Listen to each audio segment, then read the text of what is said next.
Students, जैसे कि आप सभी ने लास्ट वीडियो में देखा कि हमने आपको बताया कि कमर्शियल बैंक्स क्या होते हैं, उनकी एक्टिविटीज़ कैसी होती है। आपको बताया गया था कि कमर्शियल बैंक की एक्टिविटीज़ दो पार्ट्स में डिवाइडेड है, टू कैटेगराइज्ड किया गया हुआ है, टू पार्ट्स में, जिसे प्राइमरी एंड सेकेंडरी के नाम से पढ़ा हमने। और आप सभी को प्राइमरी जो फंक्शन है बैंक का, कमर्शियल बैंक का, वो सारी चीज़ आपको बताई गई हैं, जैसे कि accepting deposits and advancing of loan, ये आपको बताया गया। तो ये किस किस तरीके से किया गया, ये सारी चीज़ आपको बताई जा चुकी हैं। आज का टॉपिक है हमारा कि कमर्शियल बैंक्स का सेकेंडरी फंक्शन क्या है। Meaning commercial bank as a primary तो काम करती है, एज अ सेकेंडरी किन किन कामों पे एज अपने कस्टमर्स की या अपने अकाउंट होल्डर्स की या अदर पब्लिक में से सभी लोगों की किस तरह से और फंक्शंस करती है कमर्शियल बैंक, ये हमने आज पढ़ना। ठीक है, secondary functions of commercial bank की सेकेंडरी फंक्शंस है।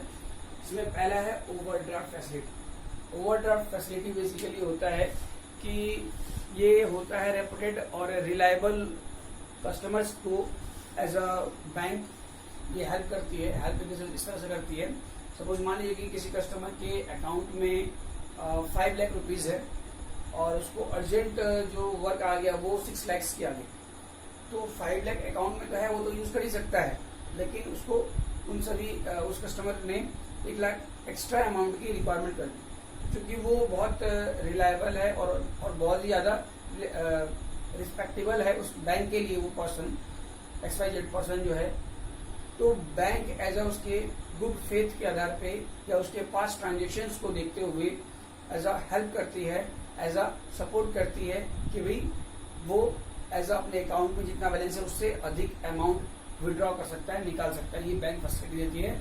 इसी फैसिलिटी को बोलती है बैंक, या हम बोलते हैं ओवरड्राफ्ट फैसिलिटी। मतलब कि जितना अकाउंट में बैलेंस है उससे जितना भी अकाउंट में, मीन्स कौन से अकाउंट में, करंट अकाउंट में जितना भी बैलेंस है उस बैलेंस से ज्यादा अमाउंट को विड्रॉ करना, that is known as overdraft facility. जिसके लिए जितना भी आप अकाउंट से, जो भी आपके बैलेंस है अकाउंट में, उससे एक्स्ट्रा जितना भी आप विड्रॉ करते हैं उसके ऊपर बैंक जो है वो इंटरेस्ट चार्ज करती है। और ये सिर्फ और सिर्फ रिलायबल और रिस्पेक्टेबल पर्सनैलिटी के लिए ही होता है, जो कि बैंक के अकाउंट होल्डर्स होते हैं उनको। और इस पे इंटरेस्ट भी पे करना होता है, और इंटरेस्ट पूरे अमाउंट पे नहीं, उतना ही अमाउंट जितना उन्होंने ओवरड्रॉ किया है, मतलब ओवरड्राफ्ट के रूप में जो उन्होंने अमाउंट लिया है उसी बैलेंस पे उनको इंटरेस्ट पे करना पड़ता है, ऐसा जिसने भी ओवरड्राफ्ट फैसिलिटी ली है बैंक से। Second one is discounting bills of exchange. क्योंकि आप कॉमर्स का स्टूडेंट्स होंगे और कॉमर्स स्ट्रीम के, तो उनको पता होगा कि बिल्स ऑफ एक्सचेंज का डिस्काउंटिंग को क्या बोलते हैं, कैसे होता है।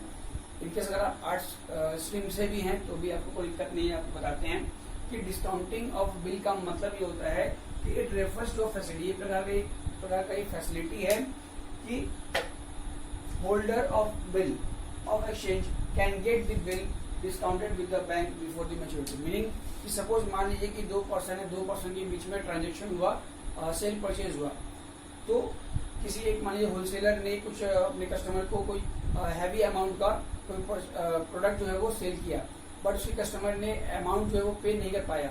उसने एज अ प्रॉमिस किया कि हम फर्दर 2 मंथ्स के बाद हम इसका पेमेंट कर देंगे। तो जिसने भी होलसेलर है, तो जिसने भी प्रोडक्ट सेल किया, उस पर्सन ने एक बिल जो है वो बना करके उस कस्टमर को देता है, और कस्टमर उसको एक्सेप्ट करता है कि हाँ भाई इस बिल को हम इस पर्टिकुलर डेट पे आपको पे कर देंगे अमाउंट। और इसी 2 महीने के पहले, इस मैच्योरिटी डेट से पहले, अगर होलसेलर को या उस पर्सन को जिसने बिल ड्रॉ किया, बनाया, तो वो चाहे तो वो बैंक के पास जाकर के बिल अगर देगा बैंक को, तो बैंक उस बिल को रख लेगी, बदले में कुछ चार्ज करती है कमीशन, और बाकी का अमाउंट जो है वो कमीशन चार्ज करने के बाद पूरे बिल का अमाउंट वो उस पर्सन को दे देती है जिसने बिल ड्रॉ किया है। और जिसने बिल एक्सेप्ट किया था उससे बैंक मैच्योरिटी डेट पे एक्सेप्ट कर लेगी। ठीक है, यहाँ पे bank deduct the commission, bank deduct अपनी कमीशन चार्ज करती है उस डिस्काउंटिंग ऑफ बिल को कराने का। और ऑन मैच्योरिटी मतलब कि जब वो टाइम पूरा होगा उस बिल का, उस टाइम पे बैंक जो होगा वो पेमेंट ले लेगा फ्रॉम द पार्टी, उस पार्टी से जिस पार्टी ने बिल को एक्सेप्ट किया है, जिसमें हामी भरी कि हाँ भाई हम इस बिल का अमाउंट पे करेंगे, उससे अब ड्रॉअर जिसने बिल बनाया उसको देने की आवश्यकता नहीं है, वो बैंक खुद ही उनसे जाकर के ले लेगा मैच्योरिटी डेट पे। बात करते हैं third one is agency functions. तो आप सबको बताना चाहिए कि बैंक एज अ एजेंट भी काम करता है अपने अकाउंट होल्डर्स के लिए, एज अ वो एजेंट के रूप में भी काम करता है। और एजेंट के रूप में काम जो है वो बहुत सारे प्रकार के करता है, जैसे कि आप देख पा रहे होंगे transfer of funds. Transfer of funds का मतलब होता है कि बैंक जो है अपने कस्टमर्स के बिहाफ पे जितने भी डिमांड ड्राफ्ट होते हैं, जो भी ट्रांसफर होता है, जो एनईएफटी हम खुद से करते हैं, वो खुद से तो करते हैं, लेकिन उसका पूरा लेखा जोखा जो होता है, पूरा ट्रांजेक्शन का मेंटेनेंस जो है वो बैंक करती है on the behalf of their customer, अपने कस्टमर्स के आधार पे। तो ये transfer of fund, fund money को एक अकाउंट से दूसरे अकाउंट पे ट्रांसफर करने के प्रक्रिया को ये हैंडल करते हैं। Second one is collection and payment of various items. अगर एलआईसी का करवा रखा है, अगर उसका प्रीमियम पे करना है, तो वो आप ना करके बैंक आपके बिहाफ पे, अगर आप उसको बोलते हैं बैंक को, तो वो आपके बिहाफ पे एलआईसी का प्रीमियम पे कर देती है। अगर कुछ इंटरेस्ट वगैरह रिसीव होता है तो वो भी रिसीव आपको बिना बताए वो कर लेती है, फिर बाद में उनको पता चलता है पासबुक एंट्री के माध्यम से। Third one is purchase and sale of foreign exchange. Foreign exchange का मतलब कि फॉरेन करेंसी को अगर आपने परचेज करना है या फिर उसको सेल करना है, ये सारे काम बैंक करती है। फोर्थ जो है वो sale and purchase of security. Securities का मतलब हो गया शेयर्स, डिबेंचर्स या इस तरह की चीजें जो होती है, स्टॉक्स वगैरह होता है, ये सारा बैंक आपके बिहाफ पे परचेज एंड सेल करता है, खरीदता है और बेचता है। Income tax consultancy. कंसल्टेंसी मतलब कि बैंक आपको टाइम टू टाइम ये भी एजुकेट करता है कि आपके अमाउंट का कितना परसेंटेज इनकम टैक्स आपको पे करना चाहिए, या फिर आप अपने इनकम टैक्स को कैसे बचा सकते हैं। इस इनकम टैक्स से रिलेटेड, टैक्स से रिलेटेड जो आप इनकम अर्न कर रहे हैं उससे रिलेटेड जितना भी उसका डिस्क्रिप्शन है या जितनी भी चीजें इन्फॉर्मेशन है वो बैंक आपको प्रोवाइड कराता है। Sixth one is trustee and executor. Trustee and executor जो टॉपिक है वो बेसिकली एक उस पर्सन के लिए है। सपोज मान लीजिए कि कोई एक पर्सन है जिसके फैमिली में कोई भी अगर उसका नहीं है, उसकी जितनी भी प्रॉपर्टी है उसके डेथ के बाद वो उसका एक जो विल होता है, विल मीन्स वसीयतनामा बोलते हैं, जमीन जायदाद जो होता है उसका एज अ बैंक अपने अंडर लेती है उसको, और तब तक वेट करते तब तक उसका कोई पर्सन एज अ कोई रिलेटिव उसको ये ना प्रूफ कर सके कि ये उसी से बिलोंग करता है, तो प्रूफ कर दिया, फिर सारी चीजें उनको दे दी जाती है। अदरवाइज कोई प्रूफ करने वाला नहीं मिलता तो ये सारी चीजें गवर्नमेंट के खजाने में चली जाती है, गवर्नमेंट के पास हो जाती है, गवर्नमेंट का हो जाता है प्रॉपर्टी। तो उस वक्त तक जब तक कि उसका कोई रिलेटिव नहीं आता सामने निकल के ये प्रॉपर्टी किससे बिलोंग करेगी अब उस पर्सन के डेथ के बाद, तब तक बैंक एज अ ट्रस्ट विश्वसनीय रूप से काम करती है, as a executor, as a staff के रूप में उसको उसे सभी प्रॉपर्टी को एज अ हैंडल में लेकर के उसको अपने अंडर में करके उसको मॉनिटरिंग करती है, देखती है। Seven one is letters of reference. Letter of reference का मतलब होता है कि बैंक जो है आपको टाइम टू टाइम जितने भी एजुकेशन है, मतलब कि आपके जितने भी कॉम्पिटिटर्स हैं या जितने भी इंफॉर्मेशन है कि क्या रेट चल रहे हैं, क्या करना चाहिए, क्या नहीं करना चाहिए, आपका अमाउंट जो है कहाँ इन्वेस्ट करना चाहिए, सारी चीजें भी बैंक आपको टाइम टू टाइम जो है आपको कंसल्ट करती रहती है, आपसे बातचीत करती रहती है, आपको एजुकेट करती रहती है। तो आप अगर आप देखिए एजेंसी फंक्शन, जितने भी एजेंसी फंक्शंस आपने देखे, ये सारी चीजें, इन सभी पे बैंक आपसे कुछ फी के रूप में कुछ चार्ज करती है ये सारी फैसिलिटीज देने के बदले। बात करते हैं last, that is general utility function. ये ऐसे फंक्शंस हैं जो उसको भी अधिकतर अकाउंट होल्डर्स उसको यूज करते हैं। जैसे पहला क्या है, लॉकर फैसिलिटी। लॉकर फैसिलिटी होता है कि एक लॉकर बैंक आपको एक एरिया, बैंक का एक पर्टिकुलर लॉकर एरिया बॉक्स जो है आपको अलॉट करती है, जिसके अंदर आपने गोल्ड, सिल्वर, जितनी चीजें हैं आपकी जो आपको लगता है कि वो आपके लिए कीमती है, इवन आपका हाउस का पेपर है, लैंड पेपर्स है, जितने भी डॉक्यूमेंट्स है, वो सारी चीजें आप वहां पर रख सकते हैं, अपने सर्टिफिकेट रख सकते हैं लॉकर्स के अंतर्गत।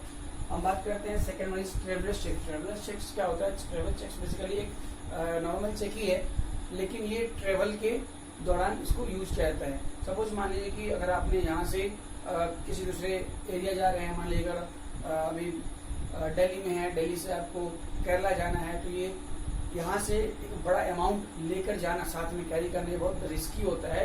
इसी के लिए बैंक आपको हेल्प करती है कि वो अमाउंट वो बैंक में जमा हो जाता है, उसके बदले उसी अमाउंट का एक बैंक ट्रेवलर्स चेक के रूप में क्रिएट करके उस पर्सन को देती है जिसका वो अमाउंट होता है, और फिर वो चेक वो उस एरिया में जाकर फिर वहाँ के ब्रांच में जाकर वो जब चेक देगा तो उसके बदले उसको उतना अमाउंट मिल जाता है। तो कहने का मतलब कि जितना कैश है कैश के बदले वो चेक उसको प्रोवाइड किया जाता है ताकि उसका जो रिस्क है ट्रेवल के समय में वो खत्म हो जाता है। इसी को बोलते हैं travellers cheque. Third one is letter of credit. Letter of credit का मतलब होता है कि हर एक पर्सन का जो भी बैंक के अगर अकाउंट होता है उन सभी का बैंक से कैसा कॉन्टेक्ट है, कैसा उनका रिलेशन है, इसको शो करने के लिए होता है credit score. Credit score depend करता है, जिसका ज्यादा क्रेडिट स्कोर अच्छा होता है उसको बैंक लोन मिलने में, बैंक लोन देने में बहुत हेल्पफुल रहती है। बहुत बिना किसी चिक के वो उसको आराम से आसानी से लोन मिल सकता है। और किसी का क्रेडिट स्कोर खराब होता है उसको बैंक लोन जल्दी मिलता नहीं है। तो ये लेटर ऑफ क्रेडिट आपको शो करता है कि पर्टिकुलर अकाउंट होल्डर का तो क्या क्रेडिट स्कोर उसका चल रहा है, क्या उसका स्कोरिंग हो रहा है, उसके ट्रांजेक्शन से रिलेटेड उसके बैंक रिलेशन कैसे हैं, ये शो करता है। अंडरटेकिंग सिक्योरिटीज के अंतर्गत ये आता है कि बैंक आपको जितनी भी इंफॉर्मेशन होती है कई बार लोग उस पर भरोसा करें, इसके लिए वो टाइम टू टाइम आपको ऐसा लेटर के माध्यम से ऐसा रिटर्न में वो आपको प्रोवाइड करते हैं ताकि आप उसको बिना हेजिटेशन के साथ आप उसको बिल्कुल फेथ कर सके, आप उससे किसी भी बात को अपना इजिली कन्वे कर सके बिना हेजिटेशन के। और लास्ट है आपका कलेक्शन ऑफ स्टैटिस्टिक्स। बैंक आपको टाइम टू टाइम ये भी प्रोवाइड करती है कि जितने भी डाटा होते हैं, फैक्ट्स एंड फिगर्स होते हैं, न्यूमेरिकल्स होते हैं, जो भी आपको क्या रेट चल रहा है या क्या करना चाहिए, आपको कहाँ अपने मनी को इन्वेस्ट करना है, इस तरह की चीजें भी आपको वो लिक्विडिटी से रिलेटेड ये आपको प्रोवाइड करती हैं। तो ये सारे फंक्शंस थे सेकेंडरी फंक्शन जो बैंक मीन्स कमर्शियल बैंक आपको प्रोवाइड करती है। और इन सभी चीजों के बदले, इन सभी कामों को करने के बदले कुछ अकॉर्डिंग टू देयर ट्रांजेक्शन वो वैसा उसका इंटरेस्ट हुआ या फिर उसका जो चार्जेस होता है वो लेती है बदले में। तो इन सभी तरीके से आपने देखा कि बैंक का जो फंक्शन है वो प्राइमरी सेकेंडरी किस तरीके से है। इसमें सभी पॉइंट्स को आपने क्लियर करना है, समझना है। ये टॉपिक आपके फाइनल एग्जाम के पॉइंट ऑफ व्यू से बहुत ही इंपॉर्टेंट होता है कि प्राइमरी और सेकेंडरी फंक्शंस क्या होते हैं। ये 4 मार्क्स में एग्जाम्स में कई बार पूछा गया है और हमेशा पूछा ही जाता है। तो बहुत हॉट क्वेश्चन में से एक क्वेश्चन है ये। और बाकी का टॉपिक जो है इसमें से कोई भी पॉइंट आपको डाउट लगता है आप हमसे व्हाट्सएप के माध्यम से कांटेक्ट कर सकते हैं। आप सभी को मेरा व्हाट्सएप नंबर है।